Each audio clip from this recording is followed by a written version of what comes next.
صبح کی مدھم روشنی نے دھند کی چادر سے جھانکا تو بازل کی آنکھیں نیند سے کھل گئیں۔ سامنے کا منظر دل فریب تھا۔ وہ گہری نیند میں سوئی تھی، شریر بالوں کی لٹ چہرے کو چوم رہی تھی اور اس کی گریبان سے اس کا شعلہ بدن حسن دعوت نظارہ دے رہا تھا۔ بازل نے گہرا سانس لیا اور بستر سے اٹھ بیٹھا۔ اگر وہ اسے دیکھتا رہتا تو شاید وہ اپنے آپ پر قابو نہ رکھ پاتا۔ وہ خاموشی سے اٹھ کر باہر آیا اور سگریٹ پینے لگا۔ پیرس اور نیو یارک کی زندگی میں اس کا واسطہ بہت ساری حسیناؤں سے پڑا تھا۔ عورت کا بدن بازل کے لیے نیا نہیں تھا۔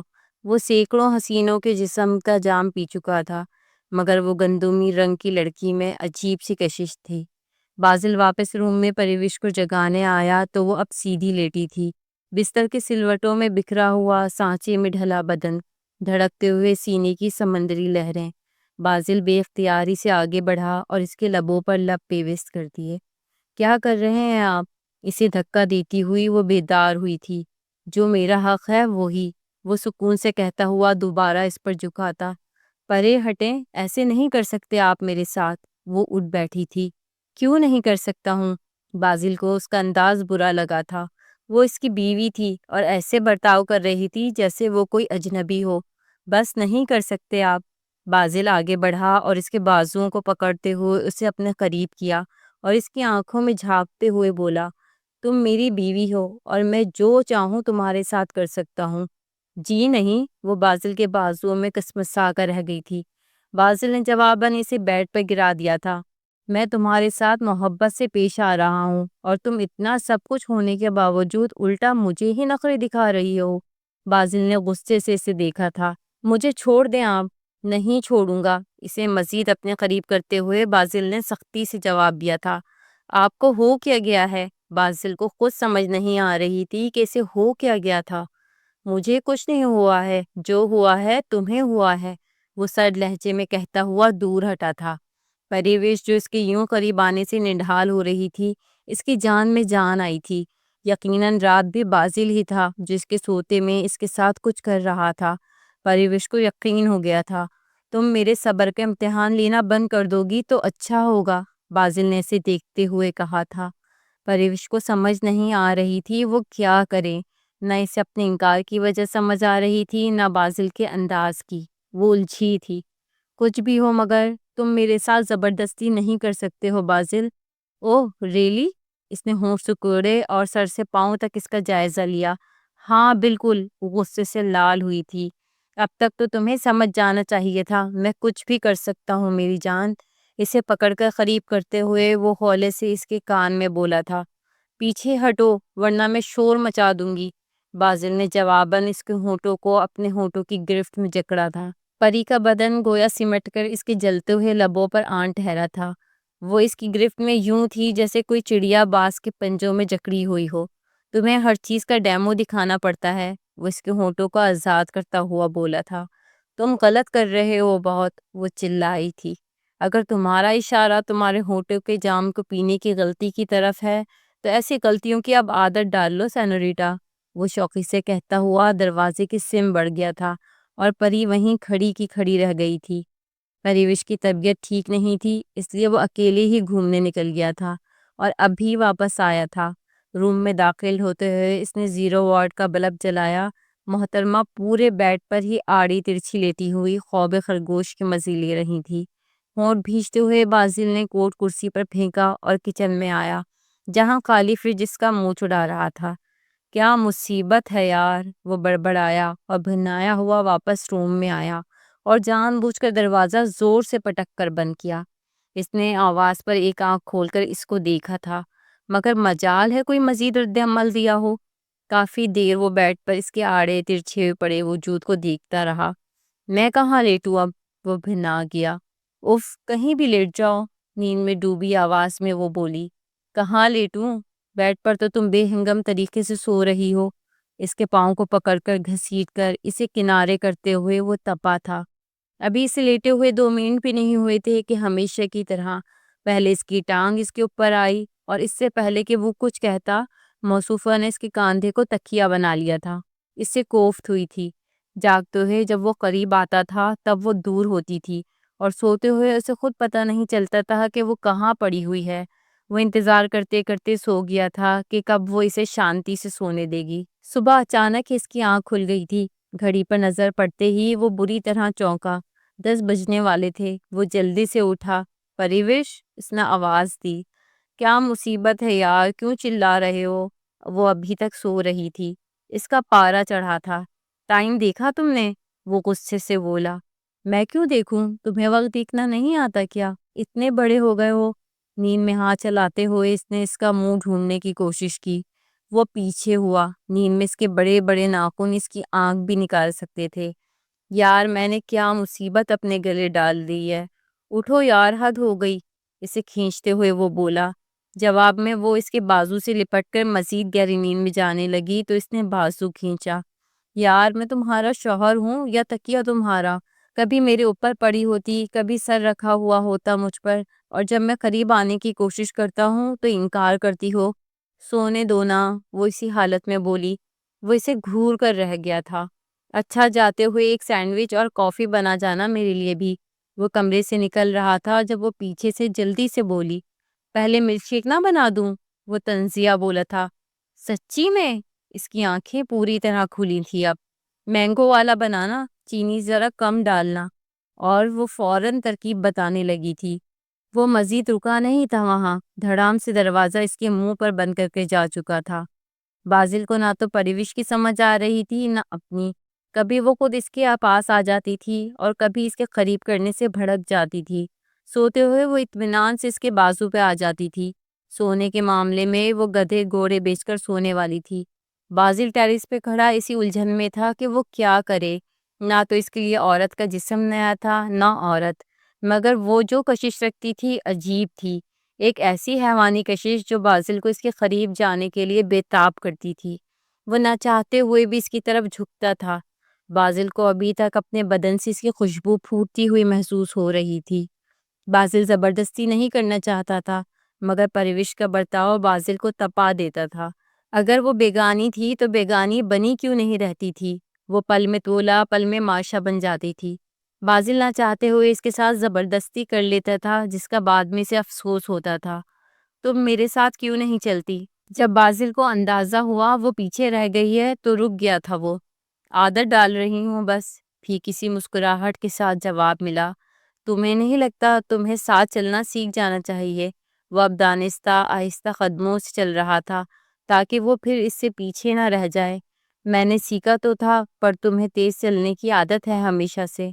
وہ اس سے کہنا چاہتی تھی کہ اسے اس کو پیچھے چھوڑ دینے کی عادت تھی، مگر کہہ نہ سکی۔ وہ جانتا ہی کہاں تھا کچھ پری کے دل کے بارے میں، مگر وہ بنا کہے بھی اس کے دل کی بات سن لیتا تھا، سو رک گیا۔ کبھی کبھی انسان کو اپنی جنگیں خود لڑنی پڑتی ہیں۔ میں نے کوشش تو کی تھی جب تم مجھے یہاں اکیلا چھوڑ کر یورپ چلے گئے، اور تب سے وہاں تک جب مجھے کسی بوڑھے لالچی سے بیاہا جا رہا تھا، نہ چاہتے ہوئے بھی وہ کہہ گئی تھی۔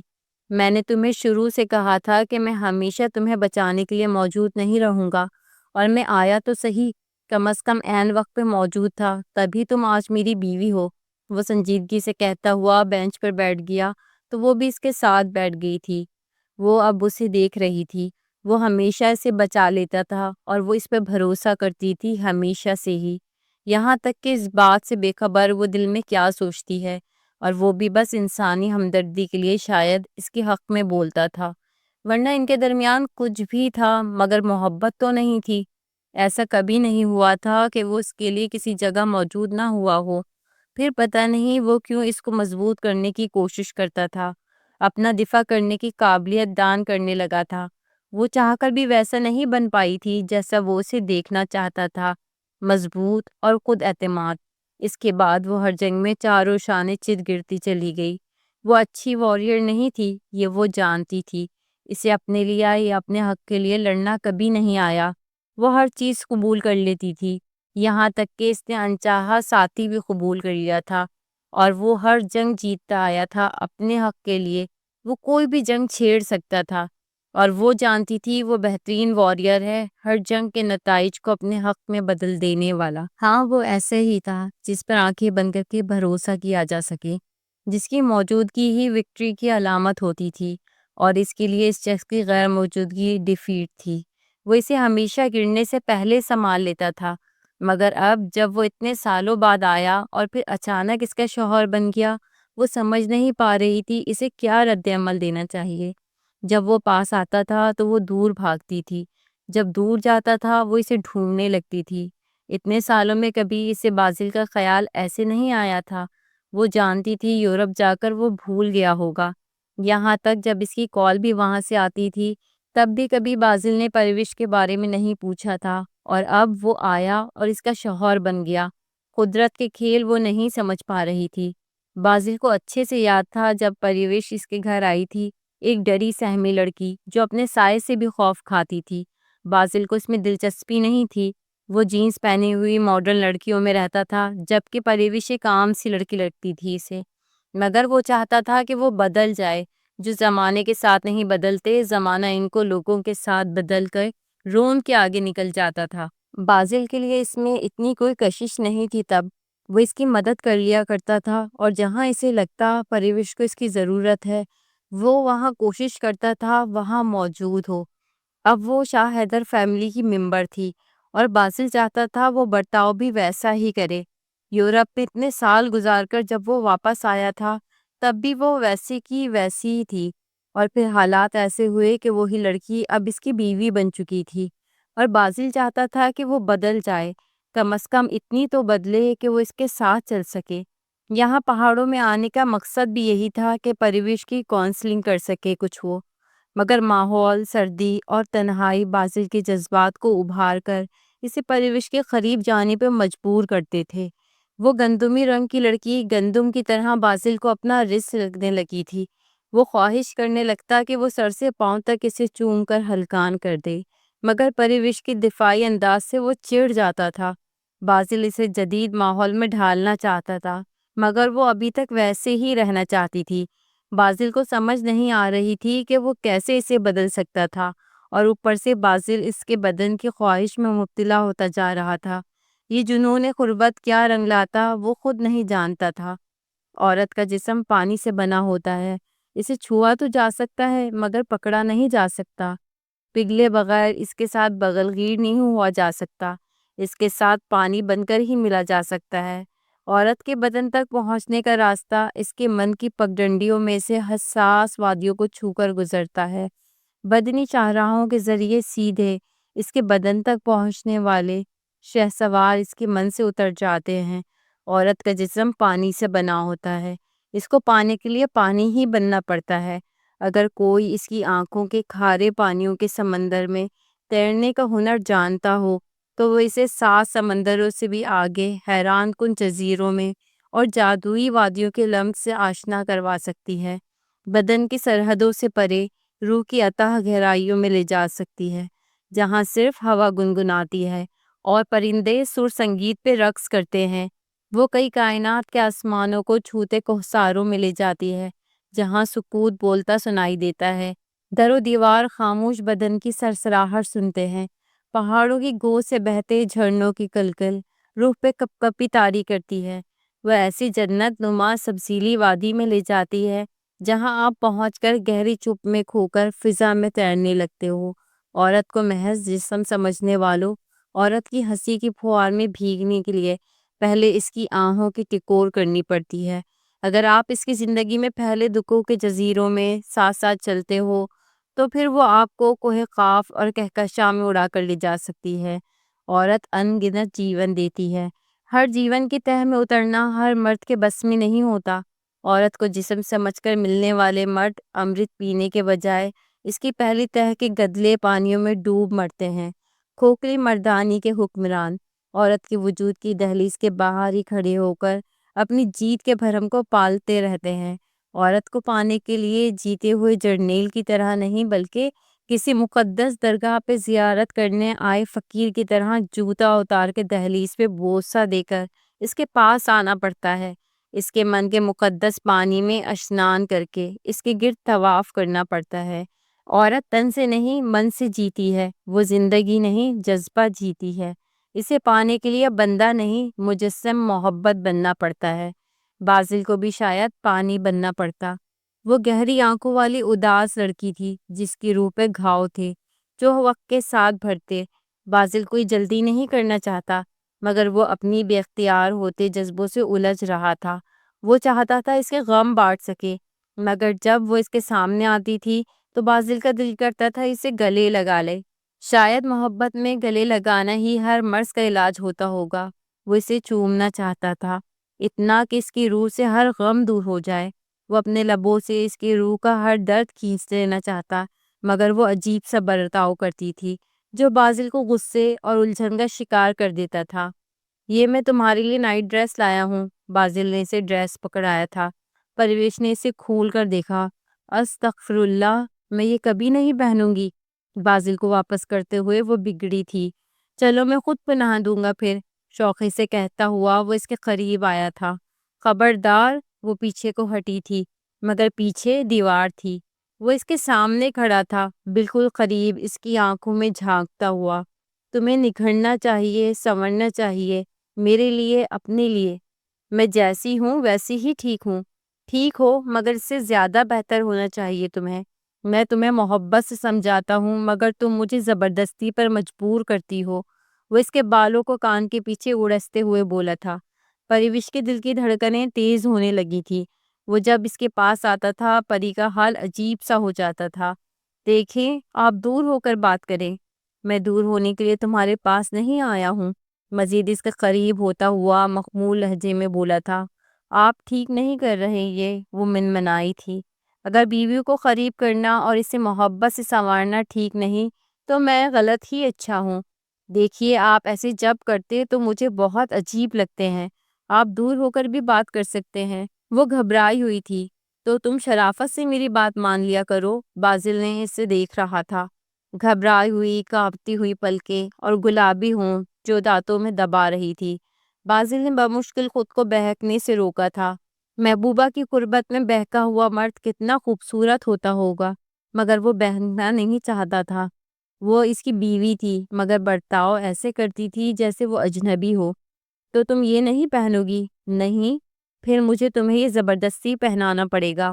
وہ شوقی سے دیکھتا ہوا مسکرایا تھا۔ آپ ایسا نہیں کر سکتے۔ ہم یہاں پہاڑوں میں اکیلے ہیں، سو جانے من میں کچھ بھی کر سکتا ہوں۔ آزما کر دیکھ لو۔ وہ سنجیدگی سے اسے دیکھنے لگا تھا۔ پریوش کو لگا وہ واقعی بہت سنجیدہ تھا اور اس کا کچھ پتہ نہیں چلتا تھا۔ کچھ دنوں سے جیسے وہ پیش آ رہا تھا وہ عجیب تھا۔ ٹھیک ہے، میں پہن لوں گی۔ پری نے وقتی طور پہ ہتھیار ڈالنے میں ہی عافیت سمجھی تھی۔ وہ پیچھے ہوا۔ شکریہ بیگم۔ پری کی جان میں جان آئی تھی۔ وہ اپنی قربت سے پری کو بھی ہلکان کرنے لگا تھا اور پری اس کی باہوں میں بہکنا نہیں چاہتی تھی۔ وہ جھجکتے ہوئے بازل کا دیا نائٹ ڈریس پہن کر روم میں آئی تھی۔ بازل نے موبائل استعمال کرتے ہوئے ایک نظر اٹھا کر اسے دیکھا تھا اور پھر وہ دیکھتا ہی رہ گیا تھا۔ سنہرے بدن پہ سرخ رنگ کی نائٹی غضب ڈھا رہی تھی۔ پریوش بازل کو یوں مبہوت ہو کر اپنی طرف دیکھتا پا کر شرم سے لال ہو گئی تھی۔ وہ ویسٹرن طرز کی باریک نائٹی تھی جس سے پریوش کا خوبصورت بدن یوں جھانک رہا تھا جیسے چاند بادلوں میں سے گزر رہا ہو۔ بازل کو اسے دیکھ کر یوں لگ رہا تھا جیسے وہ خواب دیکھ رہا ہو۔ وہ سیدھا ہو کر بیٹھ چکا تھا اور پورے انہماک سے وہ خوبصورت منظر دیکھ رہا تھا جو پریوش چھپانے کی کوشش میں ہلکان ہو رہی تھی۔ مگر وہ نائٹی ایسی تھی کہ پری لاکھ کوشش بھی کرتی وہ کچھ بھی چھپا نہیں پاتی۔ بازل اسے دیکھتے ہوئے کھوتا جا رہا تھا۔ ایک جنون کی لہر تھی جو اس کے بدن میں سرایت کرنے لگی تھی۔ پریوش نے تیزی سے بلینکٹ میں گھسنے کی کوشش کی تھی جسے بازل نے پکڑ کر ناکام کر دیا تھا۔ بازل کے لیے وہ خوبصورت منظر تھا، راکا پوشی کو دیکھنے سے بھی زیادہ۔ کیا تم کچھ دیر یوں ہی میرے سامنے نہیں بیٹھ سکتی؟ وہ سرگوشی میں بولا تھا۔ نہیں، مجھے بلینکٹ دے پلیز۔ بازل نے ہاتھ بڑھا کر اس کے شفاف گالوں کو چھوا تھا جو برف کی طرح نرم تھے۔ تم جانتی ہو میں نے تم سے شادی کیوں کی؟ نہیں، کیوں کی؟ کیونکہ مجھے لگا تمہیں کسی ایسے کی ضرورت ہے جو تمہاری جنگ لڑ سکے، مگر اس فیصلے نے میرے اندر ایک ایسی جنگ چھیڑ دی ہے جو میں روز کبھی جیت جاتا تو کبھی ہار جاتا۔ وہ سرک کر اس کے دھڑکتے بدن کے قریب آیا تھا۔ کمرے میں آتش دان میں لکڑیاں جل رہی تھیں مگر بازل کو اپنے اندر ایک ایسی آگ جلتی ہوئی محسوس ہوئی جو پریوش کی قربت سے شاید بجھتی۔ ایسا کچھ نہیں ہے، وہ بلینکٹ چھڑاتے ہوئے بولی تھی۔ ایسا ہی ہے، ہم کسی ایسے انسان سے نہیں بھاگ سکتے جو ہمارے اندر یکدم سانس لینے لگا ہو۔ میں چاہتا ہوں تم بدلو، ایسے نہیں کہ میں تمہاری فقط ہوس میں مبتلا ہوں۔ مجھے خیال آتا ہے کہ ہم دونوں ایک جیسے اگر نہیں بھی ہیں تو کیا ہوا، ہم کوشش کر سکتے ہیں ایک جیسا ہونے کی۔ میں جیسی ہوں ویسی ہی ٹھیک ہوں، وہ سر جھکائے بولی تھی۔ میں تمہیں بدلنا اس لیے نہیں چاہتا کہ جیسی تم ہو ویسی اچھی نہیں لگتی ہو، میں اس لیے بدلنا چاہتا ہوں تاکہ تم زندگی کو مختلف نگاہ سے دیکھو اور جی سکو۔ پریوش نے نگاہیں اٹھا کر اسے دیکھا تھا، وہ خطرناک حد تک خوبصورت تھا۔ پریوش کو اندازہ ہوا کہ وہ اس خوف میں مبتلا ہے کہ کہیں بازل سے اس سے محبت نہ ہو جائے۔ اس نے جس چیز سے محبت کی ہمیشہ چھین لی گئی تھی۔ بازل نے شاید ڈر اس کی آنکھوں میں پڑھا تھا، تبھی بولا، تمہیں اگر ڈر ہے کہ میں بدل سکتا یا وقت گزاری کر رہا ہوں تو بول سکتی ہو، ہم اپنے دل کی الجھنیں مل کر سلجھا سکتے ہیں۔ پریوش نے گہرا سانس لیا تھا۔ نفسیاتی ڈر اتنی آسانی سے نہیں جاتے، ہر انسان کا کوئی فوبیا ہوتا ہے، کوئی بلندی سے ڈرتا ہے، کوئی پانی سے۔ پریوش محبت سے ڈرتی تھی، وہ بازل کو اس لیے نہیں دیکھنا چاہتی تھی کہ اسے بازل سے محبت نہ ہو جائے، اور بازل اسے اس لیے دیکھ رہا تھا شاید اسے محبت ہو گئی تھی۔ وہ دونوں اپنی اپنی جگہ ایک ایسی جنگ لڑ رہے تھے جس میں کوئی ایک بھی ہارتا تو شکست دونوں کو ہوتی۔ بازل نے اسے اپنے قریب کیا تھا، پری اپنی سوچوں میں گم اتنی تھی اسے پتہ نہیں چلا تھا۔ بازل پریوش کے بدن سے اٹھتی خوشبو کو محسوس کرتے ہوئے اپنا ضبط آزما رہا تھا، ورنہ اس کی چاہتی کہ پری کی خوشبو کو اپنی سانسوں میں بسا لے۔ کمرے سے باہر تاریکی پھیل رہی تھی اور کمرے کے اندر ذرا ذرا سی قربت۔ شاید ان کی کہانی ابھی شروع ہو رہی تھی، کون جانے۔ وہ اسے نظریں ملا کر بات نہیں کر پا رہی تھی، وہ جس سے وہ بظاہر بے پرواہ نظر آنے کی کوشش کرتی تھی، مگر حقیقت میں وہ جانتی تھی اس شخص سے محبت ہو گئی تھی۔ جب وہ سامنے ہوتا تھا تو وہ اس کی نظریں اور اس کے چہرے کو ڈھونڈتی تھی، جب وہ سامنے نہیں ہوتا تھا تو اس کی نظریں اس کے چہرے کو ڈھونڈتی تھی، اور جب وہ سامنے آتا تھا تو وہ اس کی نگاہوں سے دور بھاگنا چاہتی تھی۔ وہ جانتی تھی کہ وہ اسے ایک 20 سال کی کم عقل لڑکی کی طرح ٹریٹ کرتا ہے، وہ اس کی چھوٹی چھوٹی ضدیں خاموشی سے پوری کرتا ہے۔ پورے خاندان میں جس کی ایگو کے چرچے تھے وہ اس کی باتیں سن لیتا تھا، اور وہ اس کے لیے اس حد تک چلا گیا تھا کہ اس سے شادی کر چکا تھا۔ وہ جانتی تھی اس کی عنایتوں کی وجہ اس کی محبت نہیں تھی، اور اسی وجہ سے وہ بازل سے دور رہتی تھی۔ وہ یہ بھی جانتی تھی کہ وہ اس سے محبت نہیں کرتا اور نہ کر سکتا ہے۔ وہ دیو مالائی شہزادوں کی طرح وجیح شکل تھا، اور وہ کنیزوں جیسی عام صورت۔ بھلا وہ اس سے محبت کر سکتا ہے؟ وہ شاید اس کی ہوس رکھتا تبھی وہ اس کے پاس آنا چاہتا تھا۔ وہ ساری تکلیف دہ سچ جانتی تھی، مگر پھر بھی جب وہ اس کے سامنے آتا تھا اس کا دل بے اختیار ہو کر چلانے لگتا تھا کہ وہ اس کی محبت میں اوندھے منہ گر چکی ہے۔ وہ کب اس کی نسوں میں خون کے ساتھ شامل ہو کر گردش کرنے لگا اسے پتہ ہی نہیں چلا تھا، مگر وہ بازل کے سامنے ایسا کچھ ظاہر نہیں کرتی تھی۔ وہ اپنی انہی سوچوں میں تھی جب وہ آیا تھا۔ کیا ہوا؟ وہ دروازے میں کھڑا اس سے پوچھ رہا تھا۔ کیا کسی نے کچھ کہا ہے؟ تمہیں کسی چیز کی ضرورت نہیں پڑی؟ اتنے دن گزر گئے اور تم نے مجھے کسی چیز کا نہیں بولا۔ اپنے لیے اس کی تشویش پہلی بار اسے اچھی نہیں لگی تھی۔ مجھے کچھ نہیں چاہیے، اور اب میں ہر چیز کے لیے آپ کو تنگ کرنے سے رہی، میں ٹھیک ہوں۔ اس کے انداز سے وہ چونکا تھا۔ تمہیں کیا ہوا ہے لڑکی؟ اس نے نگاہیں اٹھا کر اسے دیکھا۔ مجھے تم ہو گئے ہو، وہ کہنا چاہتی تھی۔ مجھے تم چاہیے ہو؟ مجھے کسی چیز کی نہیں، بس تمہاری ضرورت ہے۔ اسے احساس نہیں ہوا کہ کب اس کی آنکھوں کے گوشے نم ہوئے تھے، اور وہ اس کی آنکھوں کی نمی دیکھ کر ایک لمحے کو حیران ہوا تھا، اور پھر لپک کر اس کے پاس آیا۔ اوہ لڑکی، کیا ہوا تمہیں؟ یہ آنکھوں میں آنسو؟ کیا تمہیں کسی نے ہرٹ کیا ہے؟ وہ بے چین ہوا تھا۔ اپنے لیے اس کی بے ساختہ فکر، پریشانی، ہر ضد کو پورا کرنا، سب کام چھوڑ کر اس کی ایک کال پر کہیں سے بھی آ جانا۔ وہ اس کا شوہر تھا اور وہ اس کی بیوی، مگر وہ چاہتی تھی وہ اس کی محبوبہ ہوتی اور وہ اس کا محبوب۔ وہ عجیب الجھن میں تھی۔ دیکھو میں کبھی بہک جاتا ہوں، مگر اس کا مطلب یہ نہیں کہ میں جان بوجھ کر تمہیں ہرٹ کرنے کا سوچ رہا ہوتا ہوں۔ وہ نرمی سے کہتا ہوا اس کے پاس بیٹھا تھا۔ وہ اسے دیکھنے لگی تھی۔ وہ مضبوط تھا، خود اعتماد تھا، بہادر اور جیدار، اور بہت زیادہ خوبصورت، اور وہ ایک ڈری ہوئی کبوتر بس۔ پتہ نہیں اس نے کیا سوچ کر مجھے اپنایا۔ ہمدردی کے لیے وہ کچھ نہیں بولی تھی۔ اسے خاموش پا کر وہ اس کے پاس ہوا تھا۔ سب ٹھیک ہو جائے گا، وہ اس کے کاندھے کو تھپک رہا تھا جیسے تسلی دے رہا ہو، مگر پریوش کا دل ان دنوں عجیب الجھنوں میں تھا۔ اسے کچھ بھی اچھا نہیں لگتا، یہاں تک کہ اپنا آپ بھی نہیں۔ وہ جانتی تھی کہ اسے روٹھنا آنا تھا، اور وہ واحد انسان تھا جسے سے منانا آتا تھا۔ اوس میں بھیگتے ٹیرس پہ کھڑی وہ ہمیشہ کی طرح صرف اس کے بارے میں سوچ رہی تھی، چاہتے ہوئے نہ چاہتے ہوئے۔ اس کی یاد سانس کی طرح تھی۔ دانش سے کبھی وہ یاد نہیں آیا تھا، پتہ نہیں وہ کیوں یاد آتا تھا، شاید کبھی وہ اسے بھولی ہی نہیں۔ بازل کی گاڑی کی آواز سن کر وہ چونکی تھی۔ وہ آج ہی یہاں ہنی مون سے لوٹی تھے اور وہ اسے گھر ڈراپ کر کے باہر چلا گیا تھا۔ گاڑی پورچ میں کھڑی کر کے وہ اپنے ویسٹ کوٹ کے بٹن کھولتا ہوا اتر رہا تھا۔ بلیک پینٹ کوٹ اور سفید شرٹ، گھڑی کو کلائی پر گھماتا ہوا بے نیاز۔ پتہ نہیں وہ اتنا بے نیاز کیسے ہو پاتا تھا۔ یہ شاید وہ دیوتا تھا اور وہ اس کی داسی بن چکی تھی۔ بے نیازی اور بے اعتنائی اس کی سرشت میں تھی۔ وہ اس کی نگاہوں کے سامنے چلتا ہوا غائب ہو گیا تھا۔ اس نے کافی کے مگ کو دیکھا، کافی ٹھنڈی ہو چکی تھی۔ یہ کوئی نئی بات بھی نہیں تھی، اسے ٹھنڈی کافی پینے کی عادت ہو گئی تھی اور وہ اس بات پہ ہنستا تھا اکثر۔ وہ کیسے بتاتی کہ یہ عادت بھی اسے اس کی وجہ سے ملی تھی۔ وہ جانتی تھی وہ فریش ہو کر اگلے 20 منٹ میں کھانے کی میز پر ہوگا۔ ڈسپلن اس سے پسند تھا، گھڑی کے ساتھ چلتا تھا اور اسے ڈسپلن زہر لگتا تھا۔ وہ کبھی بھی لگی بندی روٹین کی زندگی گزارنے کے لیے راضی نہیں ہو پائی۔ اسے تھرلنگ اور ہر لمحہ زندگی انجوائے کرنا پسند تھا۔ کھانا لگ گیا ہے، ملازمہ نے آ کر اسے اطلاع دی۔ بھوک نہیں مجھے، خادمہ کو اس نے چلتا کر دیا اور خود اس کا ویٹ کرنے لگی۔ اتنے دنوں میں وہ اتنا تو اسے جان گئی تھی، وہ اس کا خیال رکھتا تھا اور ہمیشہ کی طرح وہ صدا کا بے نیاز شخص اسے بلانے آیا تھا۔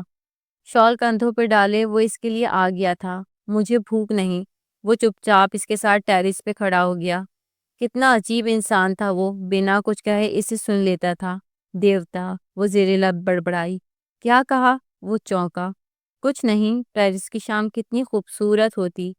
فیسینیٹنگ۔ ریلنگ پہ جھکتے ہوئے وہ بولا تو وہ پلٹ کر اسے دیکھنے لگی۔ شاید وہ بھی اسے لمحے بھر کے لیے فیسینیٹ کرتی تھی۔ چند دن سے وہ بدلا بدلا سا برتاؤ کر رہا تھا، اس کے زیادہ قریب بھی نہیں آتا تھا۔ پریوش کو سمجھ نہیں آ رہی تھی وہ اس سے کیا چاہتی تھی۔ پاس آنے پہ وہ بدک جاتی تھی اور دور جانے پہ وہ چڑ جاتی تھی۔ میں شاید واپس چلا جاؤں۔ پتہ نہیں وہ بتا رہا تھا یا پوچھ رہا تھا۔ وہ کچھ نہیں بولی تھی، بس اسے دیکھنے لگی تھی۔ کیا تمہیں اس سے فرق نہیں پڑے گا؟ وہ اسے دیکھ رہا تھا۔ فرق تو پڑتا تھا، بہت زیادہ، مگر اسے سمجھ نہیں تھی کہ کیا کہے۔ وہ محبت اور ہمدردی کے درمیان تھی، یا شاید پریوش کو ایسا لگتا تھا کہ وہ محبت نہیں کرتا تھا، بس ہمدردی اور ترس کھاتا تھا اس پر۔ وہ خاموشی سے اب دور کہیں دیکھ رہا تھا۔ ٹیرس پر شام اتر رہی تھی اور ایسی ہی شام شاید دونوں کی زندگی پہ اترنے لگی تھی، خاموشی سے، آہستہ آہستہ سے۔ اداسی کی کوئی تو آخری حد ہو کہ جس کے بعد ممکن نہ رہے کچھ اور غم سہنا، یا پھر یوں ہو کہ غم سہنے کی عادت اس طرح کچھ ہو کہ سہ کر بھی نہ جنبش ابرو میں اور نہ ماتھے پر بل آئے، شکستہ ٹوٹتے اعصاب پر طاری دھڑکن نہ ہو، لبوں سے بے ارادہ آہ نہ نکلے، نہ دل ڈوبے، کبھی ہلکی نمی رخسار پر آنکھوں سے نہ اترے، لبوں کو سی لیا جائے، نمی کو پی لیا جائے، چبھن میں اور تھکن میں خاموشی سے جی لیا جائے۔ اداسی کی کوئی تو آخری حد ہو۔ محبت پر انسان کا اختیار نہیں ہوتا ہے۔ بازل نے کبھی سوچا نہیں تھا کہ اسے محبت ہو جائے گی، وہ بھی اس لڑکی سے جس سے اس کی نہ چاہتے ہوئے شادی ہوئی تھی اور جس سے بچپن جوانی تک ایک رسمی سا تعلق تھا، جو گھر میں ہوتی تو تھی مگر نہ ہونے کے برابر۔ وہ رات ہی واپس آئے تھے۔ پروش تھکی ہوئی تھی، سو بازل نے اسے جگانا مناسب نہیں سمجھا تھا۔ ناشتے کی میز پر دادو اور طیبہ بیگم ہی تھے۔ تمہاری بیوی کدھر ہے؟ طیبہ بیگم نے طنزیہ پوچھا تھا۔ سو رہی ہے وہ، کل سارا دن سفر کیا ہم نے تو اس وجہ سے تھک گئی تھی، میں نے کہا آرام کر لے۔ ایسی بھی کیا تھکن تھی؟ کون سا شہزادیوں جیسی زندگی گزاری ہے جو تھک گئی اتنے سے سفر سے؟ پہلے اگر شہزادیوں جیسی زندگی نہیں گزاری تو کیا ہوا، اب اسے شہزادیوں جیسی زندگی دوں گا میں، وہ اس گھر کی بہو ہے، اب ہم اپنے شاعر نشان ہی اس سے برتاؤ کریں گے۔ ہوں، بہو؟ طیبہ بیگم ہنکار بھر کر رہ گئی تھی۔ واہ میرے بیٹے، تو نے تو سکندر کی یاد دلا دی، وہ بھی ایسا ہی تھا، جسے اپنا لیتا تھا، اسے کبھی مایوس نہیں کرتا تھا۔ دادو جو اتنی دیر سے خاموش تھی خوشی سے جھوم اٹھی تھی۔ خیر، غضنفر کے بیٹی کی منگنی ہے اور احمد اور اس کی فیملی بھی آ رہی ہے، میں چاہتی ہوں تم انہیں لینے جاؤ۔ بازل کے ہاتھ رکے تھے۔ مگر میں کیوں جاؤں؟ کسی بھی ڈرائیور کو بھیج دیں پک کرنے۔ یہ تم اچھے سے جانتے ہو کہ تم کیوں جاؤ گے۔ دیکھیں امی، جو آپ نے سوچا تھا تب میں نے ہاں کر لی تھی، مگر تب حالات کچھ اور تھے۔ اب میں شادی شدہ ہوں اور میں کچھ نہیں جانتی، تم انہیں لینے جاؤ گے اور بات ختم۔ طیبہ بیگم نے ناشتے کی میز سے اٹھتے ہوئے بولی تو بازل کچھ کہتے کہتے رک سک گیا۔ دادو، ان کا مسئلہ کیا ہے؟ میں لینے جاؤں، ساتھ ہی یقیناً تانیہ بھی ہوگی۔ کچھ نہیں میرے بچے، کچھ وقت لگے گا تمہاری ماں کو، پھر وہ حقیقت قبول کر لے گی۔ بازل سر ہلا کر رہ گیا تھا۔ احمد علی بازل کے ماموں تھے۔ طیبہ بیگم بازل کا رشتہ ان کی بیٹی سے کرانا چاہتی تھی۔ اب بازل نے اعتراض بھی نہیں کیا تھا۔ تب بات چیت چل رہی تھی کہ بیچ میں وہ سب ہو گیا جو کسی نے سوچا تک نہیں تھا۔ اب وہ لوگ آ رہے تھے۔ بازل ناشتے کی میز سے اٹھ کر روم میں آیا تو پروش ابھی تک سو رہی تھی۔ کتنی معصومیت تھی اس کے چہرے پہ۔ بازل اس کے پاس بیٹھ کر دیکھنے لگا تھا۔ ایک شریر بالوں کی لٹ پری کو تنگ کر رہی تھی تو بازل نے ہاتھ بڑھا کر اسے پیچھے کرنا چاہا۔ ٹھیک اسی وقت پری کی آنکھ کھلی اور اس نے چیخ ماری۔ بازل بدک کر پیچھے ہوا تھا۔ کیا کر رہے تھے آپ؟ وہ غصے سے بولی تھی۔ کیا کروں گا میں؟ بازل نے خفگی سے دیکھا تھا۔ تم نے چیخ ایسے ماری جیسے پتہ نہیں کیا ہو گیا ہے۔ ہاں تو دور ہٹے آپ مجھ سے جلدی۔ اگر نہ ہٹوں تو؟ بازل نے اس کی آنکھوں میں جھانکا۔ ہاں تو میں خود ہو جاؤں گی دور۔ وہ تو تم اب بھی ہو، بہت دور مجھ سے۔ ضروری نہیں جسم کے فاصلے سے دوری ماپی جائے۔ پرے ہو آپ۔ وہ اسے پیچھے کرتے ہوئے بیڈ سے اتری تھی۔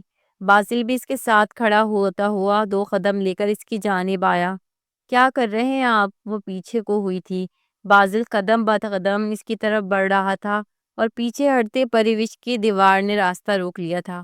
وہ دیوار پہ بازو رکھتے ہوئے اس پر جھکا تھا۔ پروش نے آنکھیں بند کر لیں۔ بازل کو وہ معصوم کبوتری کی طرح لگی تھی جو ڈر کے مارے آنکھیں بند کر لیتی ہے۔ پروش کو اس کی گرم سانسیں اپنے چہرے پہ محسوس ہو رہی تھی اور اس کی پرفیوم کی مہک گویا پروش کی سانسوں میں اتر رہی تھی۔ کافی دیر بعد پری نے آنکھیں کھولی تو بازل کو گہری نگاہوں سے اپنے چہرے پر جھکا ہوا پایا۔ تمہیں مجھ سے ڈرنا نہیں چاہیے۔ اس کے بالوں کی شریر لٹ کو کانوں کے پیچھے کرتے ہوئے وہ دھیمے سے بولا تھا۔ وہ کیا بتاتی کہ وہ ہر اس چیز سے ڈرتی تھی جس چیز سے لگتا تھا کہ وہ اسے پسند ہے۔ پروش کی سانس اس کے قربت کی آنچ سے تپنے لگی تھی۔ اسے لگا بازل اگر اس کے قریب یوں ہی رہا تو وہ اس کی باہوں میں ہی بے ہوش ہو کر گر پڑے گی۔ دیکھیں میں وہ آپ، پری کے منہ سے لفظ بھی گھبراہٹ سے ٹوٹ ٹوٹ کر نکل رہے تھے۔ دیکھو میں کوئی غیر یا اجنبی نہیں جس سے تم یوں ڈر رہی ہو، تمہارا شوہر ہوں میں۔ دیکھیں آپ دور ہو کر بات کریں پلیز، وہ منمنائی تھی۔ بازل گہرا سانس لے کر پیچھے ہوا تو پری کی جان میں جان آئی تھی۔ آپ میرے قریب نہ آیا کریں، یہ تو ممکن نہیں، تم میری بیوی ہو اور میں جتنا چاہوں اتنا قریب آ سکتا ہوں۔ بازل نے جتنا پہ زور دیا تھا۔ کیا مطلب ہے آپ کا؟ وہ سرخ پڑی تھی۔ مطلب بالکل واضح ہے، تم میری بیوی ہو اور سر سے پاؤں تک میری ملکیت ہو، سو سمجھ جاؤ میں کس حد تک اور کیسے کیسے تمہارے قریب آ سکتا ہوں۔ بازل نے آنکھ ماری تھی۔ استغفر اللہ، پری لال ہو گئی تھی اور بازل اس کے انداز سے بے اختیار کہکا مار کر ہنسا تھا۔ خیر جلدی سے تیار ہو جاؤ، ہم باہر جا رہے ہیں، منگنی ہو رہی ہے خاندان میں، تمہیں نئے ڈریسز اور شوز سینڈلز وغیرہ دلا دوں میں کہیں نہیں جا رہی، وہ تو دادو کے بار بار کہنے پر آپ کے ساتھ گھومنے چلی گئی تھی، زیادہ فری مت ہو، میرے پاس سب کچھ ہے۔ مجھے پتا ہے تمہارے پاس سب کچھ ہوگا، مگر میں نے کچھ اپنی پسند کا دلوانا تمہیں، سو جلدی سے تیار ہو جاؤ ورنہ میں کچھ گستاخیاں بھی کر سکتا ہوں۔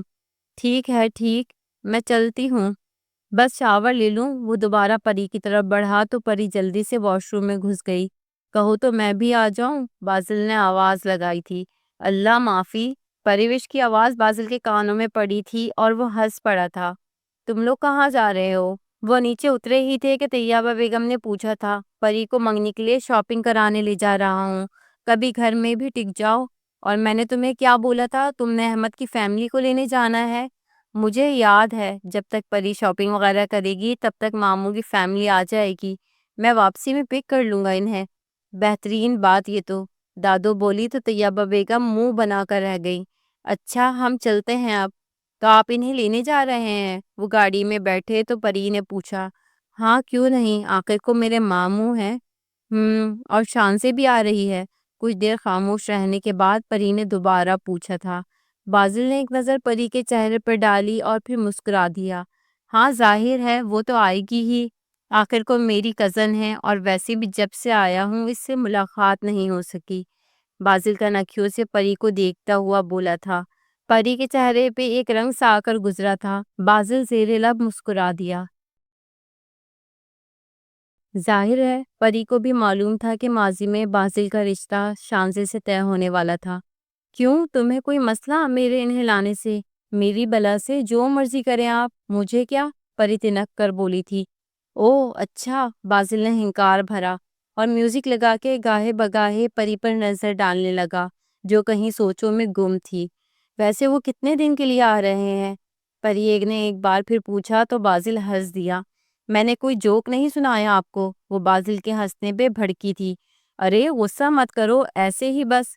بائی دا وے تمہیں اتنا تجسس کیوں ہو رہا ہے؟ مجھے کچھ نہیں ہو رہا، ایسے ہی ذہن میں آیا تو پوچھ لیا بس۔ مجھے نہیں پتا وہ کتنے دن کے لیے آ رہے ہیں، مگر میں ان سے کہوں گا شادی تک رک جائیں۔ بازل نے پری کو دیکھتے ہوئے اسے مزید تپایا تھا۔ آپ گاڑی سامنے دیکھ کر چلائیں ابھی، پری نے ہونٹ کاٹتے ہوئے کہا تو بازل سامنے دیکھنے لگا۔ اسے پتا تھا وہ کیا سوچ رہی تھی۔ بازل نے بھی سوچ لیا تھا کہ اسے مزید ایسے ہی تنگ کرتا رہے گا۔ ایک بات یاد رکھنا، تم زبردستی مسلط کی گئی ہو بازل پر، اور یہ شادی جن حالات میں ہوئی ہے اس سے زیادہ امیدیں مت لگانا، یہ کبھی بھی ختم ہو سکتی ہے۔ بازل گھر میں داخل ہوا ہی تھا جب شانزے کی آواز اس کے کانوں میں پڑی تھی۔ وہ لاؤنج میں تھے سب شاید۔ خالہ آپ پتہ نہیں کیسے مان گئی اس شادی پر؟ آپ نے خود ہمارے گھر آ کر ہمارا رشتہ مانگا تھا اور بات پکی کرنے کی بات کی تھی۔ میں بھی اس شادی پر راضی نہیں، نہ کبھی ہوں گی۔ تم کیسی ڈھیٹ لڑکی ہو، ابھی تک یہاں کھڑی ہو؟ جاؤ بھائی گھر کے کام وام دیکھو، طیبہ بیگم بولی تھی۔ بازل کا چہرہ سرخ ہو گیا تھا۔ وہ لاؤنج کے دروازے تک ہی پہنچا تھا کہ پری دروازے سے نکلی تھی۔ بازل نے اس کی کلائی پکڑ لی تھی۔ مجھے جانے دیں، وہ کلائی چھڑوانے کی کوشش کرنے لگی، مگر بازل اس کی بات انسنی کرتے ہوئے اسے واپس لاؤنج میں لے آیا تھا۔ شانزے اور طیبہ بیگم اسے وہاں دیکھ کر ایک لمحے کو گھبرا ہی گئے تھے۔ تم کب آئے بیٹا؟ طیبہ بیگم نے پوچھا تھا۔ مجھے آپ سے اس رویے کی امید نہیں تھی امی۔ اور تم؟ وہ شانزے کی جانب مڑا تھا۔ ہاؤ ڈیئر یو، تم میری بیوی سے اس لہجے میں اور ایسی بات کیسے کر سکتی ہو؟ میں تو وہ شانزے سے کوئی بات نہیں بن پائی تھی۔ جسٹ شٹ اپ، یہ میری بیوی ہے اور جب تک میں زندہ ہوں یہی میری بیوی رہے گی۔ آئندہ اگر میری بیوی سے اس طرح کسی نے بات کی تو مجھ سے برا کوئی نہیں ہوگا، وہ دھاڑا تھا۔ پریوش نے کبھی بازل کو اتنے غصے میں نہیں دیکھا تھا۔ بیٹے بچی ہے وہ، منہ سے بات نکل ہی جاتی ہے۔ طیبہ بیگم نے اسے شانت کرنے کی کوشش کی تھی۔ اگر بچی ہے اور اسے یہ نہیں پتا کہ منہ سے کیا کہنا ہے تو بہتر ہے بند رکھے، اور آپ تو بڑی ہیں، آپ کیسے کیسے بات کر سکتی ہیں؟ یہ میری بیوی ہے، میں نے اسے شادی کی ہے، نہ کہ اس نے مجھ سے زبردستی۔ میں بتا رہا ہوں اگر کسی نے میری بیوی کی انسلٹ کی یا اسے تکلیف دی تو اس کا مطلب اس نے بازل کو تکلیف دی۔ وہ غصے میں تھے بہت۔ بازل پلیز چلیں۔ پریوش کو ڈر لگنے لگا تھا اس کے غصے سے۔ بازل نے پری کو دیکھا، اس کی آنکھیں چھلکنے کو بے تاب تھی۔ چلو اوپر کمرے میں۔ وہ پری کا ہاتھ ویسے ہی اس کی کلائی تھامے ہوئے باہر نکل آیا تھا۔ طیبہ بیگم کو تو جیسے سانپ سونگھ گیا تھا۔ انہیں امید نہیں تھی کہ ان کا بیٹا اس لڑکی کے لیے انہیں باتیں سنا سکتا ہے۔ شانزے کا چہرہ بھی اپنی بے عزتی پہ لال ہو چکا تھا۔ یہ کیا تھا؟ شانزے جیسے ہوش میں آئی تھی۔ کوئی بات نہیں، جوان خون ہے، نئی نئی شادی ہوئی ہے، فکر نہ کرو، ہوگا وہی جو میں سوچ رہی ہوں، طیبہ بیگم بولی تھی۔ میں یہاں اپنی بے عزتی کرانے نہیں آئی ہوں۔ وہ اٹھ کھڑی ہوئی تھی۔ یہ کروڑوں کی بینک دولت، وہ جائیداد بازل کی ہے۔ کچھ پانے کے لیے کچھ کھونا پڑتا ہے۔ صبر اور عقل سے کام لوگی تو بہت کچھ مل جائے گا۔ بازل بھی۔ طیبہ بیگم نے شانزے کو ٹھنڈا کیا تھا۔ وہ ہونٹ چبا کر رہ گئی تھی۔ بازل پری کو لے کر اوپر آ گیا تھا۔ وہ صوفے پہ بیٹھ چکی تھی اور بمشکل خود کو رونے سے روک رہی تھی۔ اپنی بے عزتی کے احساس سے اس کی روح تک زخمی ہوئی تھی۔ میرے ساتھ ہی ہمیشہ کیوں ہوتا ہے؟ ماضی میں بھی سب کچھ برا ہوا اور اب بھی سب کچھ برا ہی ہو رہا۔ وہ اتنا ہی کہہ پائی تھی۔ دیکھو پری، مجھے معلوم ہے ماضی میں جو کچھ تم نے سہا وہ مشکل تھا، مگر تمہیں اپنے حال کو ماضی کی یادوں سے تکلیف دہ بنانا ضروری نہیں ہے۔ بازل اسے صوفے پہ بٹھا کر گھٹنوں کے بل اس کے ہاتھ تھامے نرمی سے بول رہا تھا۔ پروش کو پتہ ہی نہیں چلا کب اس کے آنسو اس کے ضبط کو شکست دے کر بازل کی ہتھیلی پر گرے تھے۔ تمہیں اپنے وجود کو قیمتی سمجھنا چاہیے۔ تمہیں یہ کیوں لگتا ہے میں ترس کھا رہا ہوں تم پر؟ تم ترس کی حقدار تو نہیں ہو، تم ایک واریر ہو۔ تمہیں ایسا نہیں سوچنا کہ دنیا تم پر ہنس رہی ہے۔ ادھر دیکھو، پری کی تھوڑی کو اوپر کرتے ہوئے وہ اس کی آنکھوں میں جھانکتے ہوئے بولا۔ تمہیں پتہ ہے زخموں پہ کون ہنستا ہے؟ وہ جسے کبھی زخم ہی نہ لگے ہوں۔ تمہیں پتہ ہے اسکارس کا مذاق کون اڑاتا ہے؟ وہ جس نے کبھی درد ہی نہ سہا ہو، جو کبھی لڑا ہی نہ ہو، اور تم ایسوں سے شرماتی ہو، ان سے اپنے اسکارس چھپاتی ہو۔ ان کے بے داغ ہونے پر تمہیں رشک آتا ہے۔ کیا ہوا جو زندگی نے تمہیں تمہاری کوشش پر اور جیتنے پر کچھ الگ قسم کی ٹرافیز سے نوازا ہے؟ تمہیں پتہ ہے اسکارس کیا ہوتے ہیں؟ یہ نشان ہے، ثبوت ہیں اس بات کی، دلیل کہ تم سروائیور ہو، تمہیں نقصان دینے والوں کے لیے ایک سائن بورڈ، کہ ان جیسوں کے کئی وار تم تمغوں کی صورت سجائے پھرتی ہو۔ یہ تمہارے تمغے ہی تو ہیں۔ تم اپنے لیے غازی ہو کیونکہ تم نے اپنی جنگیں لڑی ہیں اور تم زندہ ہو۔ ایک غازی ایسے آرام پرستوں پہ رشک نہیں کیا کرتا۔ پری کے آنسو ٹپ ٹپ گرنے لگے تھے۔ وہ خاموشی سے اس کے ہاتھ اپنے ہاتھوں میں تھامے ہوئے تھا۔ کبھی شاید آنسو ہی ہوتے جو ہمارے اندر کی کیفیت کو بتا سکتے ہیں۔ بازل اب خاموشی سے اس کے ہاتھ کو تھپک رہا تھا۔ پریوش رونا نہیں چاہتی تھی، کم از کم بازل کے سامنے تو نہیں، مگر آنسو اس کی بات ماننے کو راضی نہیں تھے۔ میں تم سے وعدہ کرتا ہوں ایسا کبھی نہیں ہوگا دوبارہ۔ وہ اٹھ کھڑا ہوا تھا۔ وہ جانتا تھا وہ اس کے سامنے رونا نہیں چاہتی تھی، سو اسے اکیلا چھوڑ دینا ہی مناسب تھا۔ سو وہ باہر نکل آیا تھا اور اس کے قدم باہر نکلتے ہی پری کی آنکھوں کے سارے بند ٹوٹنے لگے تھے۔ تو آپ نے کیا سوچا ہے اب؟ شانزے نے طیبہ بیگم سے پوچھا تو وہ بولی، سوچنا کیا ہے؟ بازل ویسے بھی چلے جائے گا باہر، پھر یہ لڑکی میں دیکھتی ہوں کتنی دیر ٹکتی ہے یہاں۔ لیکن انکل کا کیا ہوگا؟ وہ ابھی بزنس ٹور پہ ہیں، ان کو تو میں کسی نہ کسی طرح سنبھال ہی لوں گی۔ مگر جیسے ابھی بازل نے پریوش کے لیے سٹینڈ لیا ہے، مجھے نہیں لگتا یہ اتنا آسان ہوگا۔ شانزی فکر مند تھی۔ کچھ نہیں ہوگا، فکر مت کرو، نیا نیا عشق کا بھوت ہے، کچھ دن میں اتر جائے گا اس سے۔ مجھے تو خود یقین نہیں تھا کہ اس لڑکی کے لیے بازل اتنا غصہ کرے گا۔ پتہ نہیں کیا گھول کر پلایا ہے اس نے، مگر میرا نام بھی طیبہ بیگم ہے، میں اتنی آسانی سے اپنی شکست تسلیم نہیں کروں گی۔ شانزے نے سر ہلایا تھا۔ وہ شروع سے ہی بازل میں انٹرسٹڈ تھی، اور جیسے ہی اس رشتے کی بات چلی اسے لگا تھا اب بازل بس اس کا ہے۔ مگر اچانک سب کچھ جیسے ختم ہو گیا۔ طیبہ بیگم نے اسے بلایا تو وہ آ گئی تھی۔ گو کہ بظاہر یہاں آنے کا مقصد منگنی میں شرکت کرنا تھا، مگر حقیقت میں صرف ایک ہی مقصد تھا، بازل کو پانا، اور وہ اس کے لیے کسی بھی حد تک جا سکتی تھی۔